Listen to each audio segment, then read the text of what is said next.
Hi, my name is Rod Reeves, Director of Facilities and Construction for Little Elm Independent School District. We are doing this virtual presentation for those that cannot attend our rezoning meetings that occur on Monday, November the 4th and Wednesday, November the 6th at the King Learning Center from 5:30 to 7:30 p.m. If we look at our project action plan for rezoning, we had our rezoning committee meet in the design room at King on 4 occasions in October. We, like we say, have our public hearings on November the 4th and November the 6th. We are conducting this virtual presentation and placing it on the district webpage. Our District Educational Improvement Council will approve this on November the 7th. We will workshop this with the Board of Trustees on November the 11th and possible board approval on the November 18th board meeting. At this meeting, we will be able to, if you wish to speak publicly, there will be cards for you to fill out and you'll be able to talk to the board directly.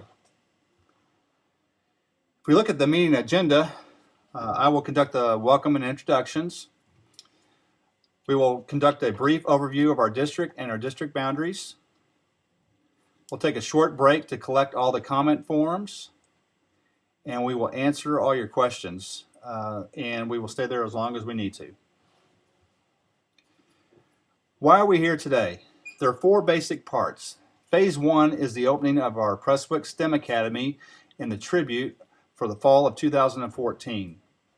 Second, we are going to repurpose Zellers for our child nutrition, our child care, and also our DAP and credit recovery classes.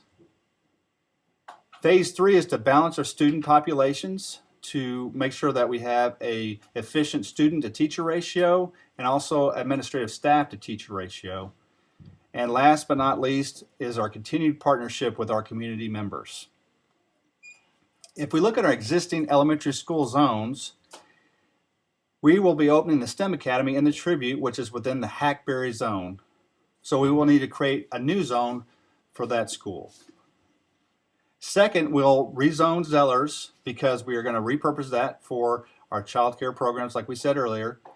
So a portion of Zellers, the southern portion, will need to be relocated to Brent Elementary School, and the northern portion of Zellers, just north of El Dorado, will be rezoned to Chavez. When we rezone that northern portion of the Zeller zone to Chavez, we will have to rezone the Sunset Point to Lakeview. And we will describe this in depth a little bit further in the presentation. So let's take a look at our current enrollment projections.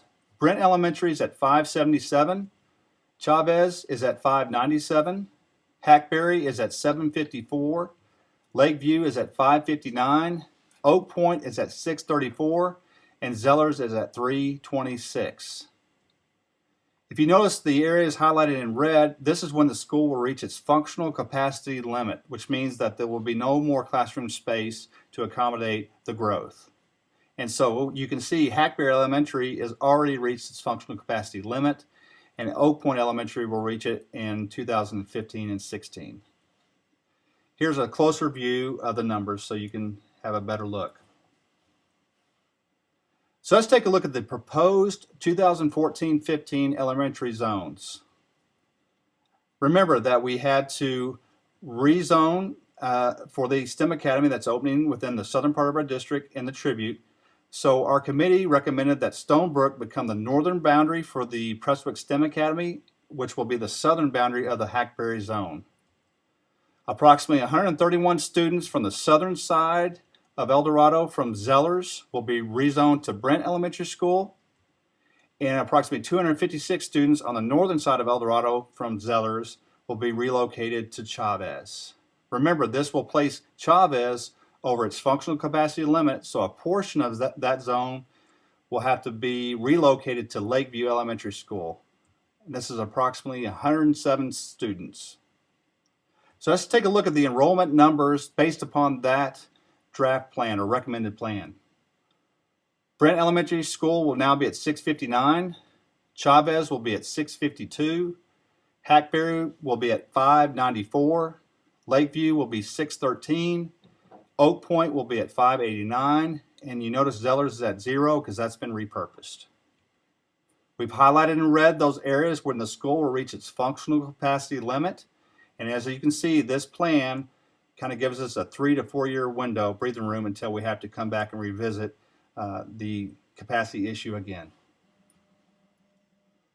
Here's just a blow up so you can see the numbers a little more clearly.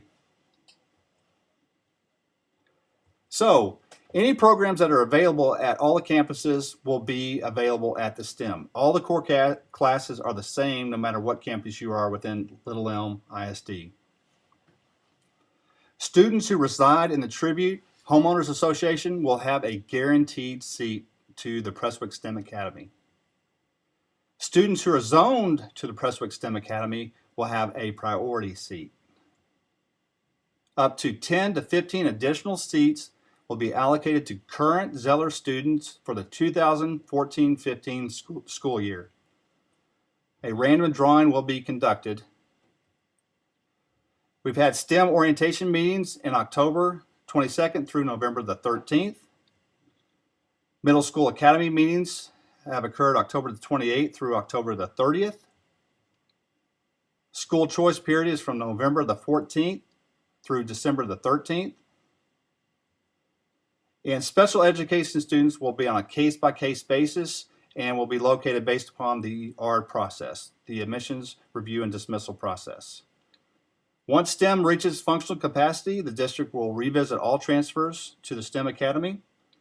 Transportation will be provided for those outside a 2-mile radius of the campus zoned, or if it's on a hazardous route. And middle school academy meetings are for current 5th, 6th, and 7th graders. Let's take a look at some frequently asked questions. Will current students be given a choice to stay? If you have a current 4th grader at Chavez or Hackberry, they will have the choice to stay and finish at that school if the parents provide their own transportation. This currently does not apply to any siblings at the school at the same time. We talked about bus service. There will be bus service for those outside the 2-mile radius or for a hazardous route. Programs, remember we said any program that's offered at any of our other campuses will be offered at the STEM Academy. And what guarantee do we have that our children will not be reassigned to another school in a few years? Again, we can never guarantee that the student will be rezoned, but if you look back at the numbers, you can see that this is a 3 to 4 year plan. So let's look at some next steps. We're looking to workshop this with our Board of Trustees on November the 11th in the Little Elm High School Lecture Hall, which starts at 6:30 p.m. The Board of Trustees will be presented with the question and comment forms from our public meetings. We will present the proposed 2014-15 elementary rezoning plan. No decision will be made at the November 11th board meeting. It's workshop only. There's possible board approval of the zones on November the 18th in Little Elm High School Lecture Hall, starting at 6:30. If you wish to address the board, please fill out a comment form ahead of time. We will continue the construction of the STEM Academy from 2013-14 school year. And then school will begin on August of 2014. This is when the zones will take effect. And on that note, we'll be happy to answer any questions. Again, my name is Rod Reeves, Director of Facilities and Construction, and you can always reach me at my email address at rreeves@leisd.ws. Thank you very much.